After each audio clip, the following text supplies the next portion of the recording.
after this convention, me and Michael sat down and we spoke while we were there, and we decided to 100% homeschool the kids. So, hey guys, I was taking a nap or trying to lay down, and I totally forgot that I said that I would make a video as to why we decided to homeschool full time. I started off this channel homeschooling my son after school and doing preschool at home for my daughter. I'm still doing preschool at home for my daughter. I do the homeschool preschool thing now on Wednesdays, Saturdays, and Sundays. I work 4 days a week, Monday, Tuesday, Thursday, and Friday. My children will go to a camp or will go to daycare or something of that nature on those days. And my son, who is of age to care for himself, will either go or he'll just stay home with me as I work. He doesn't bother me at all. He does his own thing. He has his assignments and things to do of that nature. But the days that I teach are Mondays, Saturdays, and Sundays, and I do Fridays after work if I need to. So let's dive into why I'm homeschooling. I'm looking at my folder here. This is where I keep all my information, so I don't want to miss anything. So I'm just reading through documentation that I wrote. So this past March, currently we're in the month of August, but this past March 2018, my hubby and I decided to attend our first homeschool convention, and we took our son, who was 9 at the time. So we went to the homeschool convention in Fort Worth, Texas, and we went to a few seminars together and separate, and we attended a seminar by Judy Sardane. To include, there was another lady who we attended a seminar for that talked about homeschooling, particularly homeschooling African-American children. So after that convention, we got in our car. As we're driving home, we started talking about, is this something we really want to do? You know, currently I was after schooling on the weekend, a few days after school. During the summer, we would do a whole homeschool journey during not spring break, but during the school breaks. Yeah, included spring break, Christmas, Thanksgiving break. I would take a few days off, or on my off days, we would do after schooling, basically challenging what he's already learned, giving him additional information at a different grade level. And if there was anything I figured he did not master, then we would go ahead and reteach. So we said, you know what, why not take the plunge? We can create our own schedule. We can create our own routine based on our work schedule, on how we think we should homeschool. That's how we came up with, okay, I'll take off on every Wednesday. We'll use Wednesday as an instruction day. We'll use Saturday and Sunday as an instruction day. I'll work like normal on Monday, Tuesday, Thursday, and Fridays, and Friday after work. If my son needs help with anything, either me or my husband would provide reteaching or provide lessons when we get home for 30 or 45 minutes. So we said, boom, we got the schedule. So we got the schedule out the way. What else is hindering us from homeschooling? Nothing. I think it was just fear, fear of not meeting my own self-inflicted standards, I would say, or fear of not being as good as a professional teacher who went to school for this type of thing, fear of not giving my all to my son, fear of him being behind because I chose to take his education in my own hands, fear of me disappointing him, fear of me having this sense of not being enough for him. So yeah, fear. That was the only thing. And then my husband said, listen, we have the resources. We have the tools. We have the experience due to after schooling. If we need to purchase anything, we have the means to do that. We have the information in terms of what he's supposed to learn. The school district makes it available. We can go online and find what he's supposed to learn if we don't want to utilize our school district's information. The state of Texas is really very lenient on its homeschool policies. Doesn't really have any. They just say, hey, you have to include math, spelling, citizenship, reading. I think that's it. It's like 4 or 5 things you have to include. But they don't tell you when, how, what method, what curriculum. They don't require you to turn anything in to get certification for anything. They don't require that. They just require a letter that says, hey, my child's going to be homeschooling. And that's for students who has ever been enrolled in a school. And the fact that you're going to include those particular subjects that they require you to include within your homeschooling journey. So there was nothing besides fear that was stopping me from taking this on full time. So we decided, just do it. Like, what's the worst that can happen? Just do it. For any reason, if my work schedule is different, or his schedule is different, we put him back in elementary school. His school is literally in walking distance from where we live. Nothing is stopping us. Okay. So we decided to go ahead and take this journey and homeschool full time. I talked to him about it. He was super excited. He was like, yeah, I wanted to do this since 3rd grade, but you told me no. And it's true. When we started homeschooling or after schooling in 2nd grade, during the summer, that was our first time after school, 2nd grade. I'm sorry, during the summer in the 2nd grade, he was super excited. And he said, hey, I want to stay home and do this because I'm learning more with you than I'm learning in school. 3rd grade, yeah. 4th grade, he was like, yeah. And for 5th grade, he said, I don't have a problem with it. He said, the only thing that I want within my homeschooling journey is to continue making friends. So he said, as long as I can be in an activity or a program or something where I am still meeting people, I can still do things with people, then I don't mind homeschooling. I'm actually excited to do it. I learn more and in less time. So I said, okay, so you're on board. My husband's on board. I'm on board, but my fear wasn't. But my fear kept me off that boat. Kept me off board. So I prayed about it. Me and my husband talked about it for a few months. I watched some videos to help me transition my mind. I read some books to help me transition my mind to a different thought process, I would say. So me and my husband came up with a document that basically talks about our foundation. I'm just reading from this document. But we created a document together that talks about our foundation. And in this document, it includes our standard. And it says our faith, belief, and trust in Yahweh, who is God, through Jesus Christ, through Yahshua. Our mission is to focus on the whole person concept in terms of intellect of the heart and mind, while also cultivating an understanding of their culture, heritage, and rich history. Our mission is to guide our children in the areas of morals, values, truth, exploration, character, integrity, academia, and spirituality.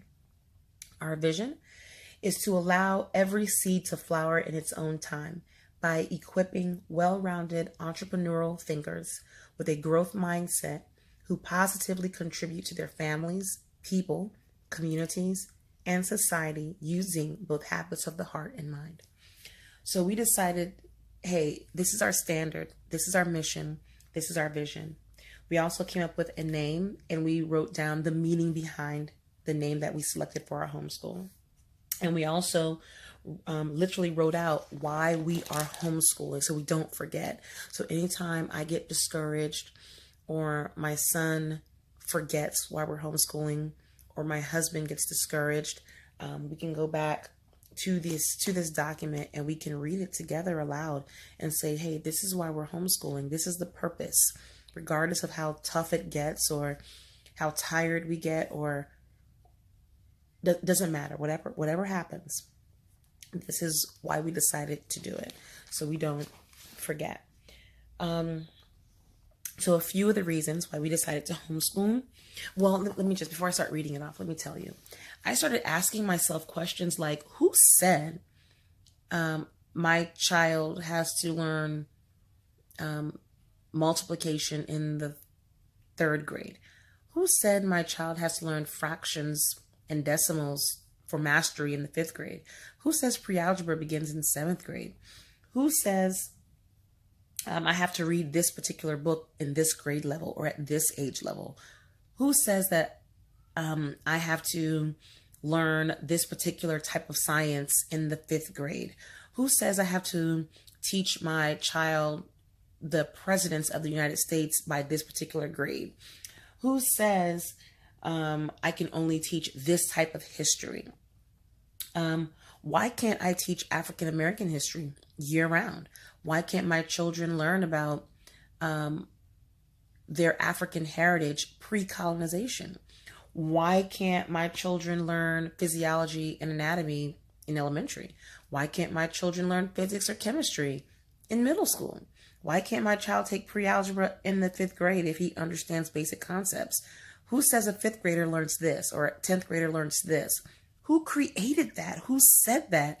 Who made that a thing? So I started asking myself those questions, and I said, hey, you know what? I don't want to follow that. I want my child to learn based on their interest, and I want them to learn based on their learning capacity, their mental ability. If my child wants to explore a particular topic, or if I feel as though I want to teach Algebra 1 in the 7th grade, and my child is mentally capable of doing that, and they understand the basics, I'm going to do that. So those things itself is what kind of took the fear of going and homeschooling full time. It took the fear away. So those are the things that I asked myself. I asked my husband. I even asked friends. I asked teachers. And they were like, you know, it's education is a system created by the government for the purpose of getting everyone on on the same or in the same playing field for particular reasons. And you can dive into various philosophies of why the education system existed and why it is the way it is today. You can do your own research on that. There are many, many books out there that will open your eyes and give you a lot of information that you may not have known. So some other reasons I said is to convey and practice and by example, high values, moral instruction, beliefs, characters, and conviction. And I'm just reading to you some of the reasons why my husband and I are homeschooling. This is some of the things we wrote down.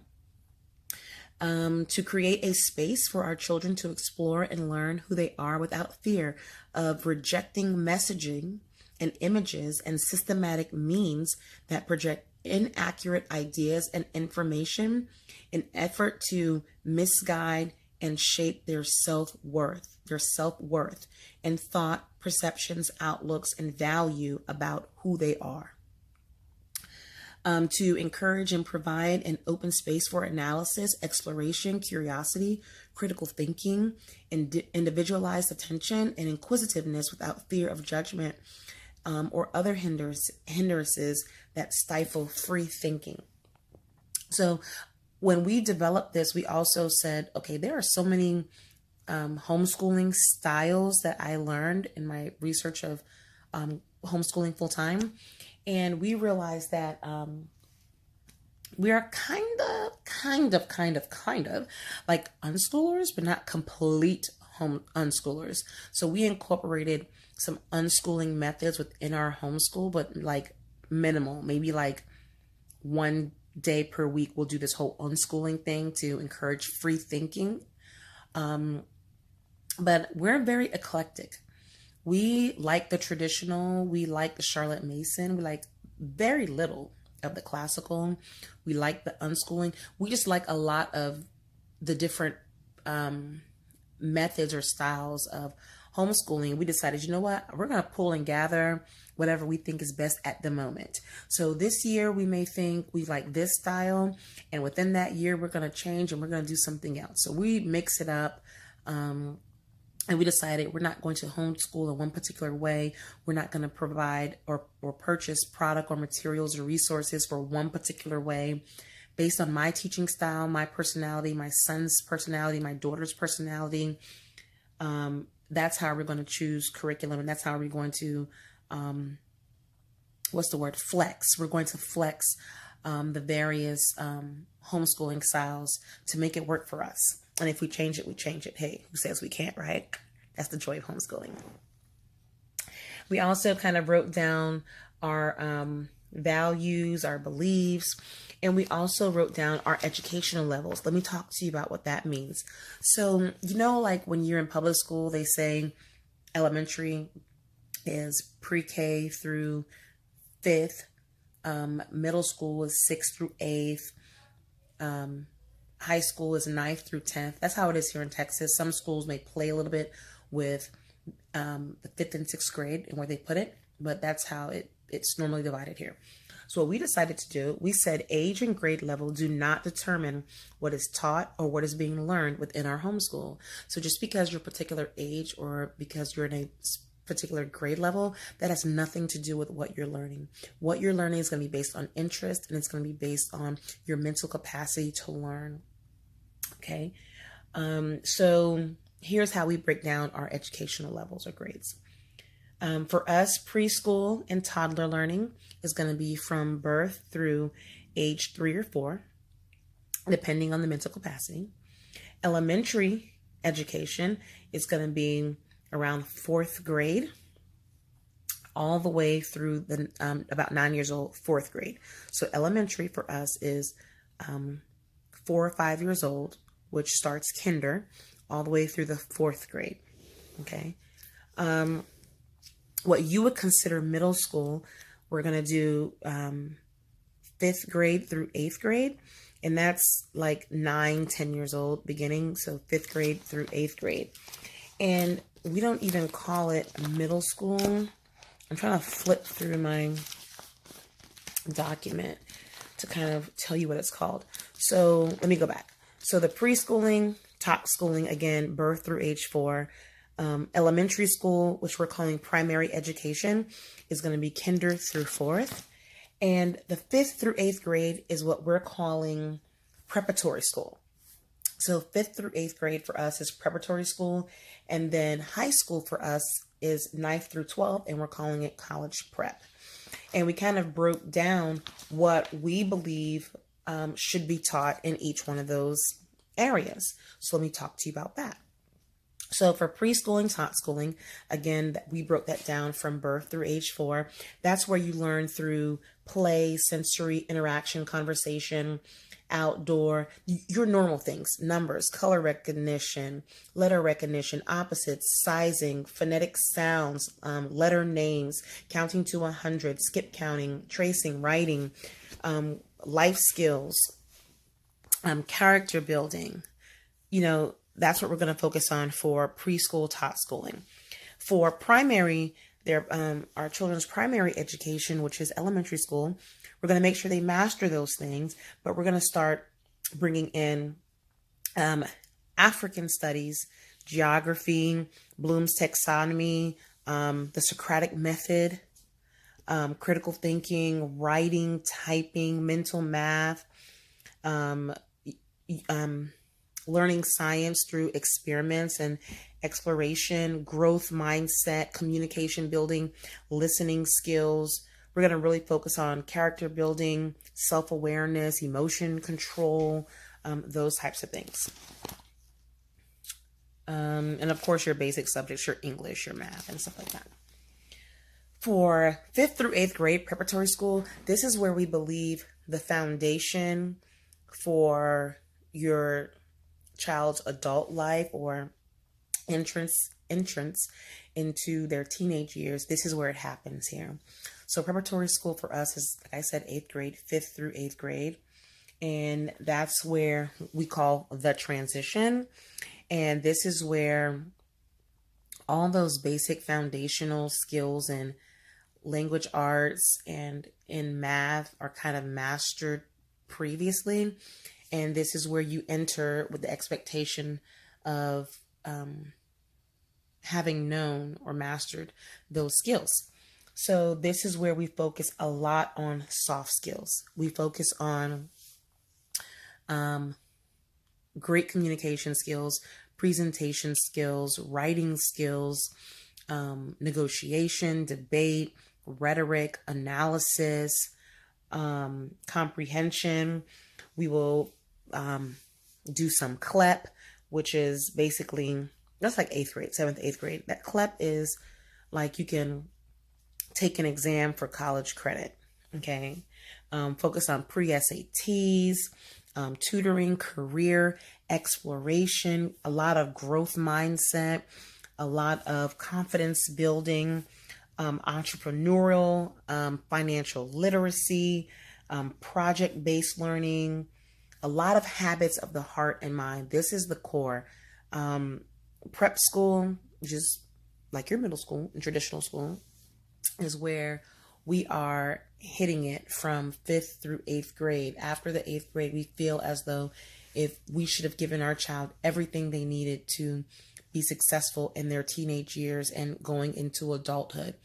Will we be perfect? No. Will they learn everything we want them to learn? No. But at least we're exposing them to a lot of good stuff. Excuse me. And this is where we're going to start with pre-algebra all the way up. This is where we're focusing on the harder sciences like physics, chemistry. We're including consumer and business math.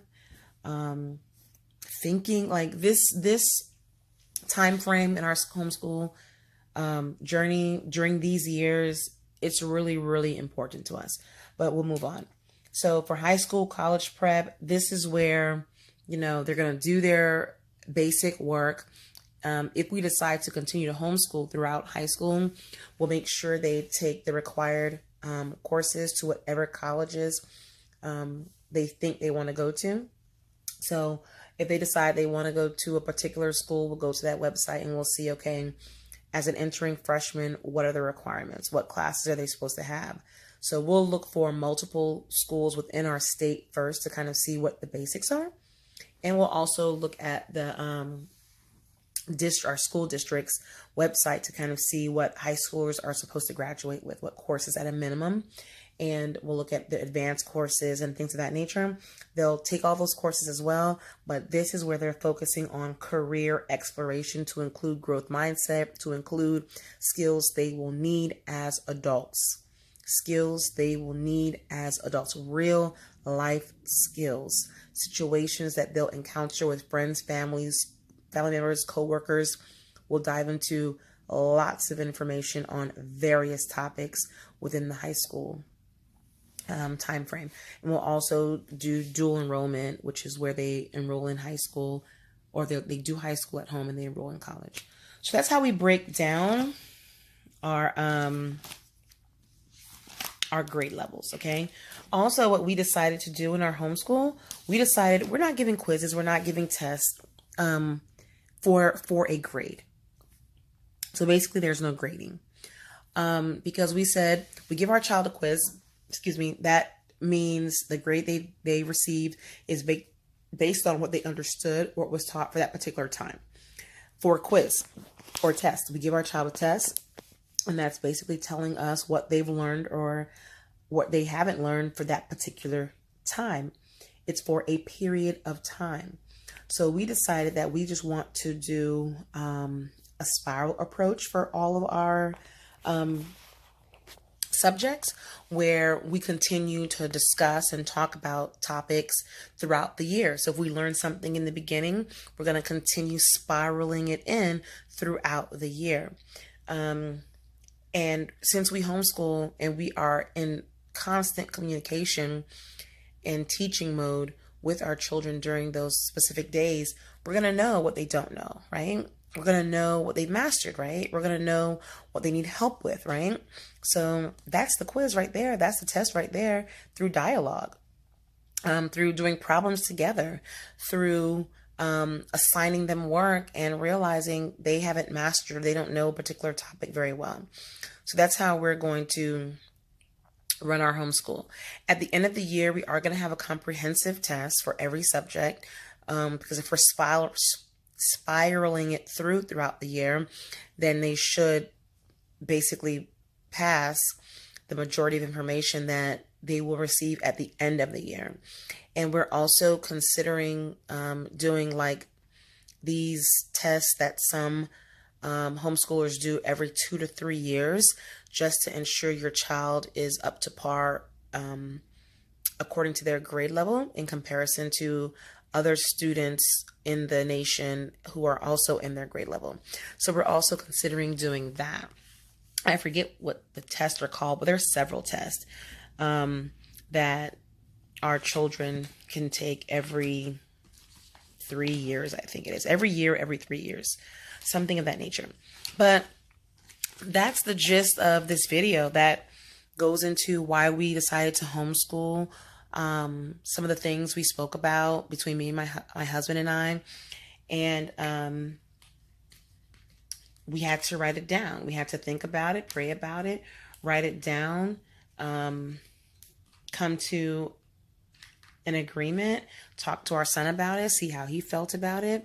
We're all on the same page. That's how we run this show. It's like a book. If everybody's in a different chapter or on a different page, then it's not much that you'll learn or understand or figure out. But if we're all in the same book and on the same page, it just makes things run a lot smoother. So I'm excited. I am really, really excited. Right now we're in like our fourth or fifth week, I think, in homeschooling. I had some lazy days already.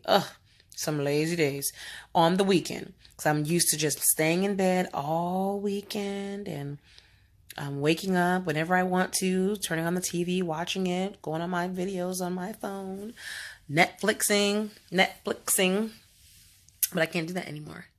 Those are my main teaching days. The days that I'm off, Wednesday, Saturday, and Sunday, are my teaching days. I lecture on those days. So they're not for me anymore. But it's okay. I go back to the reason why we homeschooled. And I have to remember that I'm not doing it for a fad. I'm not doing it just to do it. We have reasons behind what we do. And one of the major reasons, as an African-American parent with African-American children, I wanted my children, especially my son, to know about who they are, not what society says, not what a music video portrays, not what a basketball player says, but I want them to know who they are based on what they learn, based on the rich history, the good and the bad and the ugly, right? I want them to know about their African ancestry prior to colonization, because Africans did not come into existence because of slavery. Africans were not slaves. We weren't born slaves. As an example, we were enslaved. We lived normal everyday lives, families, culture, tradition, art, academia. We had our own beautiful thing. And colonization was a different part of our story. But before then, before slavery, there was so much more that's been lost. And during that process of learning about who he is, I'm learning a lot about who I am, my rich history from what we've researched and what we've found as far as where our roots go back to, from Africa all the way through the Caribbean. So I want to learn about all of that first, and then we'll dive into colonization and slavery and civil rights. We'll dive into all that. But I first want him to learn and know who he is and have a love and appreciation for that and for the journey that his ancestry went through, and what's currently happening today. Again, the good, the bad, and the ugly. And that was one thing I've never found in the school, any school that he's ever been to, from pre-K through the fourth. I spoke to my sisters also about it, and they said you're not really going to find it unless you go to a school that is majority African American, for example. But even within those schools, elementary schools, middle schools, majority of them, they don't dive deep into pre-colonization, ancestry, rich history. You know, we learned about Martin Luther King and Rosa Parks, and that's wonderful. But there are many others who will never be named. And I want him to know their names. I want him to know about their journey. And I want him to link and understand what that means today and where he fits into everything. So that was one of the major reasons why we decided to homeschool. I wanted him to interact and see people that looked like him in everything that he does, from the curriculum that we use, from the resources that we use, to the people we listen to the books that we read. I just wanted him to dive deep into that area. But that's it, guys. I hope you enjoyed this video.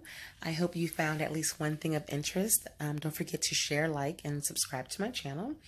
And as always, be blessed and make it a great day. And until we meet again, have a good one.